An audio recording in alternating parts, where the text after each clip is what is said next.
said Nona. It was one of her favorite words. It meant, if only that were true. In the meantime, she jerked her chin toward the basket.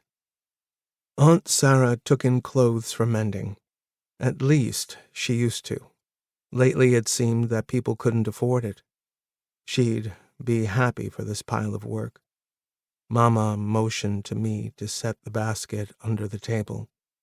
"How did you collect so much?" she asked Nona. "I was early and beat the competition." "You don't have to go out that early," said Mama. "You don't have to work so hard at your age." "Magari." Nona dropped onto a bench with an oof. "Maybe I'll crochet today." Nona made baby clothes to sell at Hanukkah and Christmas. It was my job to keep her yarn balls in order, piled just right. I went toward the yarn cabinet. Mama caught my arm. "Get ready.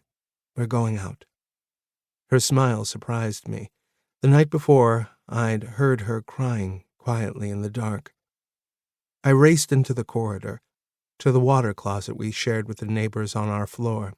When I came back, I heard Nona say, "Give up this idea of an office job. No doctor or lawyer will hire an unwed mother, and a Jewess at that, to greet clients and keep records.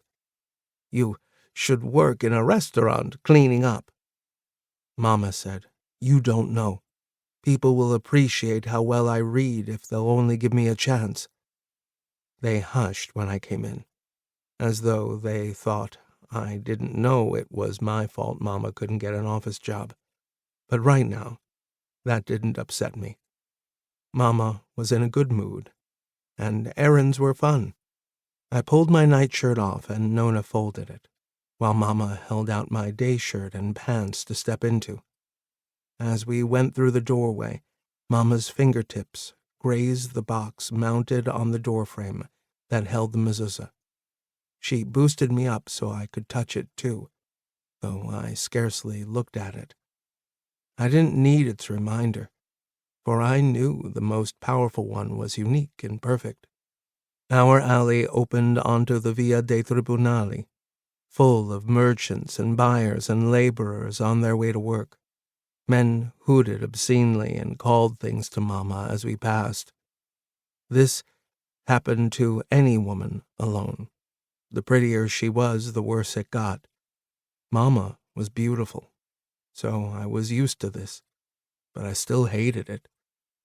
Heat went up my chest. Even 9-year-olds knew those words. I glanced up at her, wanting to apologize for not being big enough to make them stop, but she didn't seem offended. She never did. She neither slowed down nor sped up, her leather-shod feet making quick slaps, my bare ones silent. Mama pointed at a small boy in the Piazza Dante. "That's Tonino-san," she said. "Tonino just sent money and a letter from America." That spring, Tonino had left for America, where everyone got rich. "Good," I said. "Will they join him there now?" "Not yet. He hasn't made much money." Mama's hand tightened around mine. "But he will. He works in a coal mine." We turned left, down the wide Via Toledo. Gold numerals on black marble over the doorways told when the fancy shops were founded. Through glass windows, I saw carved picture frames and chandeliers in shiny dresses. We passed a store filled with artificial roses, camellias, carnations, dahlias.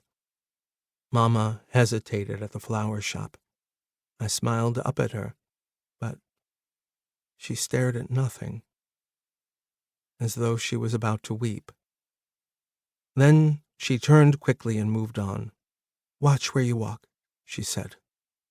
The streets were dangerous for my bare feet. I looked down. Mama went into a cobbler's. That was odd. We never bought outside our neighborhood. From the doorway, I peered into the cool dark. She talked to a man at a workbench cutting leather with giant scissors. He hugged her. She wrestled herself free and beckoned to me.